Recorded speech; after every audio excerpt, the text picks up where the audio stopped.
21वें level तक के income पर 2-2% इनकम मिलेगा तथा 21वें लेवल से 25वें लेवल तक के इनकम पर 1-1% इनकम मिलेगा। तो दोस्तों ये बहुत बड़ा इनकम है जो छोटे से बिजनेस से भी आपको मिल सकता है। इसके अतिरिक्त बोथ साइड मैचिंग पॉइंट के आधार पर सैलरी की भी व्यवस्था है और वो इस प्रकार है। अगर आपका लेफ्ट साइड और राइट साइड में 10 लाख का बिजनेस मैचिंग करता है तो आपको 5,000 रुपये करके 6 महीने तक सैलरी मिलेगा। इसी प्रकार 1 करोड़ मैचिंग होने पर 20,000 सैलरी 6 महीना तक, 10 करोड़ बिजनेस मैचिंग होने पर 50,000 सैलरी 10 महीने तक, 100 करोड़ बिजनेस मैचिंग होने पर 2.5 लाख सैलरी 12 महीने तक, 1,000 करोड़ बिजनेस मैचिंग होने पर 5 लाख सैलरी 18 महीने तक। इसके अतिरिक्त रिटायरमेंट इनकम भी है जो आपके सैलरी पर डिपेंड करता है। अब थोड़ा इसके टर्म्स एंड कंडीशन के बारे में समझ लेते हैं। पहला, आपको मैचिंग इनकम लेने के लिए कम से कम 2 डायरेक्ट करना होगा जिसमें एक लेफ्ट और एक राइट होना चाहिए। दूसरा, आपको 25 लेवल का इनकम लेने के लिए 25 डायरेक्ट रेफरल करना होगा, यानी आपका जितना डायरेक्ट रेफरल होगा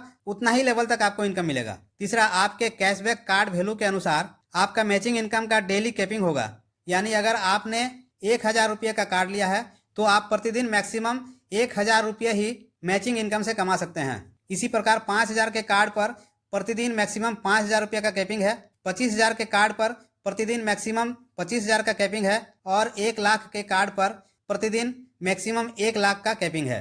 चौथा, डेली कैशबैक इनकम आपको मंडे टू फ्राइडे ही मिलेगा, यानी सैटरडे और संडे को नहीं मिलेगा।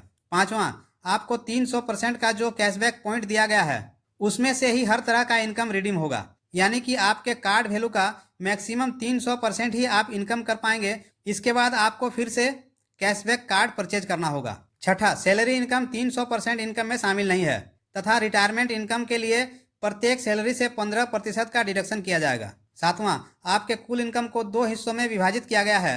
1/3 भाग आपको रैपिड वॉलेट में लेना होगा जहां से आप कंपनी के शॉपिंग मॉल से सामान खरीद सकते हैं या मोबाइल रिचार्ज, DTH रिचार्ज कर सकते हैं या बिजली बिल पेमेंट कर सकते हैं, तथा 2/3 भाग आपको रिडीम वॉलेट में मिलेगा जिसे आपको अपने बैंक अकाउंट में लेना होगा।